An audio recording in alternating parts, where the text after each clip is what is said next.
You got in your car this morning, turned a key, pressed a pedal, and moved 40 meters an hour without using a single muscle. 100,000 years ago, that same trip would have taken 2 full days of walking barefoot through territory that could kill you.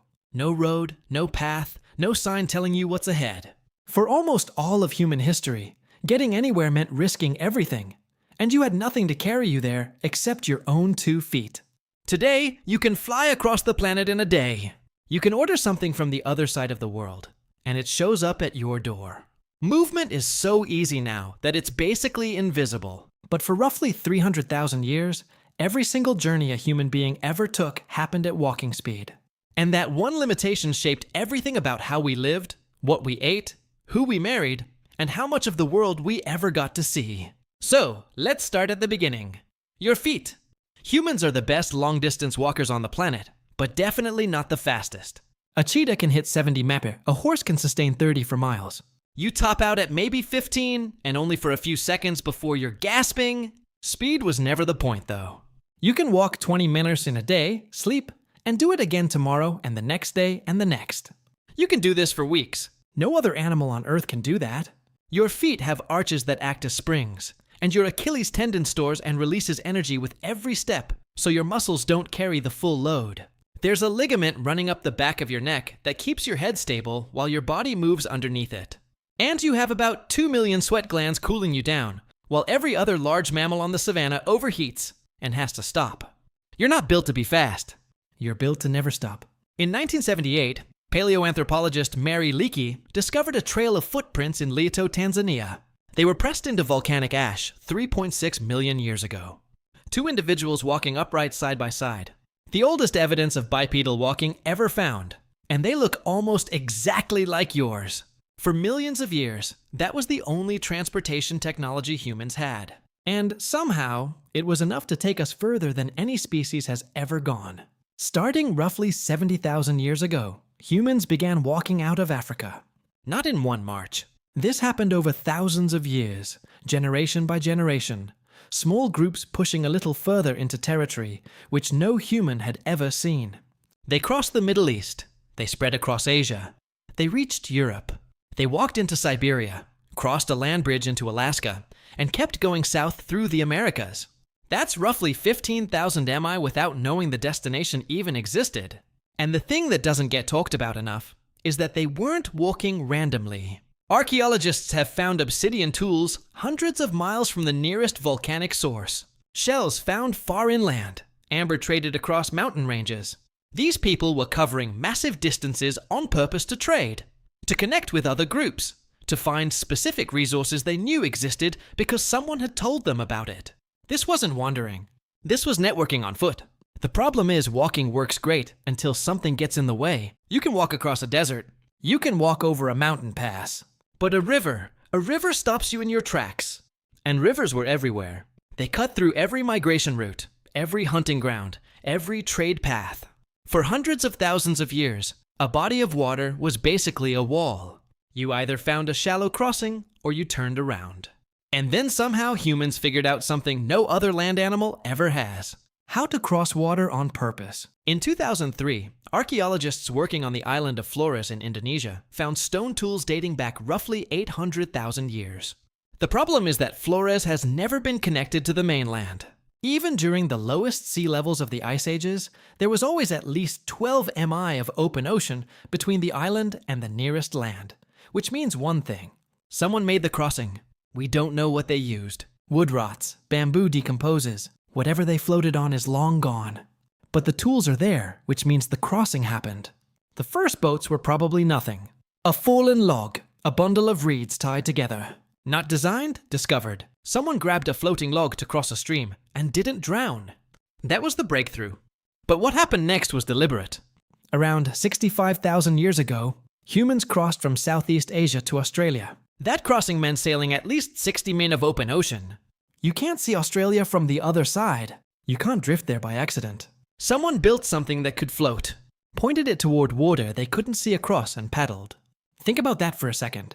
They left solid ground with no idea if there was anything on the other side. The oldest boat we've ever found is the Pest canoe from the Netherlands, about 10,000 years old, just a hollowed out log. But the technology goes back way further than that. People were already living on islands. They had no way of reaching on foot tens of thousands of years before that canoe was ever carved. And then the Polynesians did something insane. Starting around 3,000 years ago, they crossed the Pacific Ocean, the largest body of water on Earth.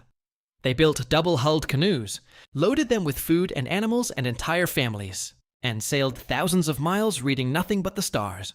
The direction of ocean swells, the way birds flew, and the color of clouds near land, no compass, no map, just observation so precise it still impresses modern navigators.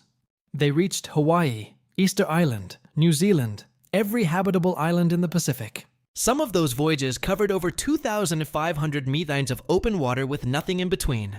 Walking conquered land. Boats conquered water. But there was still a problem nobody had solved.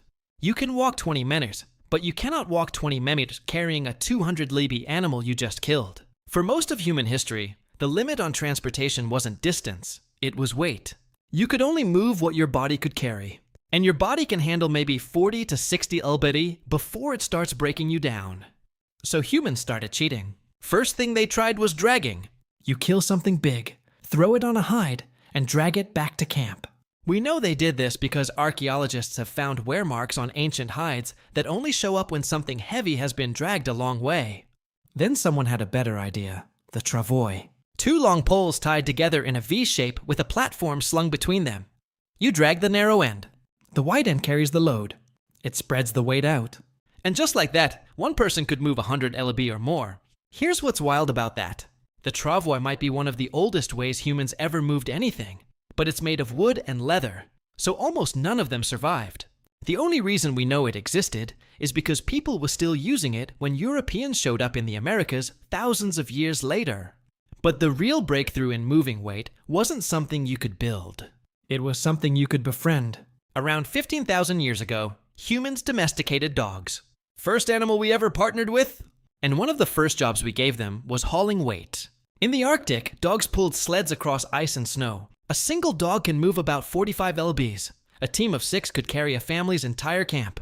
But dogs are small. We needed something bigger. About 5,500 years ago, on the steppes of what is now Kazakhstan, humans figured out the horse. We know this because of a group called the bow tie. Archaeologists found wear marks on horse teeth from bits. Somebody had been putting something in that animal's mouth to control it. They found mare's milk baked into pottery. These weren't people who hunted horses. They rode them and milked them and built their entire lives around them. And the horse changed everything. For 300,000 years, roughly 5,200 years old, the fastest a human could travel was about 4 meters an hour. Walking speed. On a horse, you could hit 30.